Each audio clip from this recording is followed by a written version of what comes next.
चाहत और क्षमता। लूका अध्याय 5 पद संख्या 12 से 15। उसने हाथ बढ़ाकर उसे छुआ और कहा, मैं चाहता हूँ तू शुद्ध हो जा। और उसका कोढ़ तुरंत जाता रहा। यीशु के दिनों में कोढ़ रोग को घृणित, गंभीर, संक्रामक रोग माना जाता था। इस रोग के साथ सामाजिक एवं धार्मिक कलंक जुड़ा हुआ था। अतः कोढ़ी को घर एवं गांव से निकाल दिया जाता था। गांव या नगर से दूर कोढ़ियों की बस्ती होती थी। हमारे देश में आज भी लगभग यही स्थिति है। जब यीशु किसी नगर में थे, तब एक कोढ़ी यीशु के सामने मुंह के बल गिरा और निवेदन किया, हे प्रभु, यदि तू चाहे तो मुझे शुद्ध कर सकता है। संभवतः उस कोढ़ी ने यीशु के आश्चर्य कर्म और उसके सामर्थ के काम के बारे में सुना था, इसलिए उसको यीशु की सामर्थ पर कोई संदेह नहीं था। यदि संदेह था तो इस बात का था कि क्या यीशु उसको चंगा करना चाहेंगे।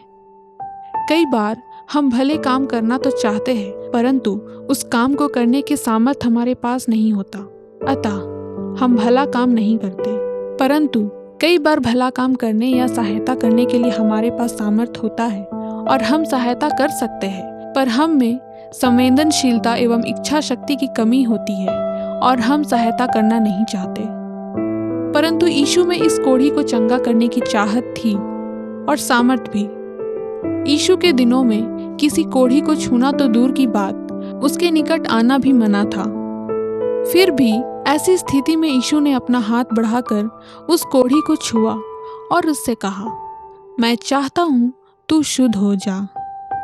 उस कोढ़ी को चंगा करने की यीशु की चाहत और सामर्थ का परिणाम उस कोढ़ी के जीवन में बहुत बड़ा आश्चर्यजनक काम था।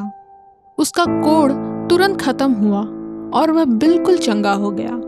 अपने परिवार या पड़ोस में जरूरतमंद लोग हैं जिन्हें हमारी सहायता की आवश्यकता है। कभी कभी मसीही या गैर मसीही मित्र विकट परिस्थिति में आशा के साथ हमारे पास आते हैं। उनके प्रति हमारा क्या प्रत्युत्तर होता है?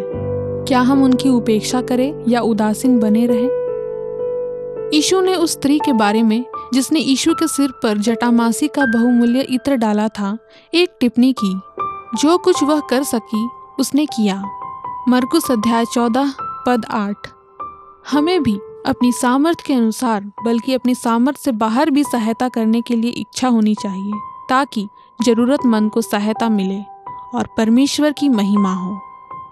आइए प्रार्थना करें। हे प्रभु, दूसरों की सेवा करने हेतु मुझे इच्छुक मन और सामर्थ्य दे। आमीन।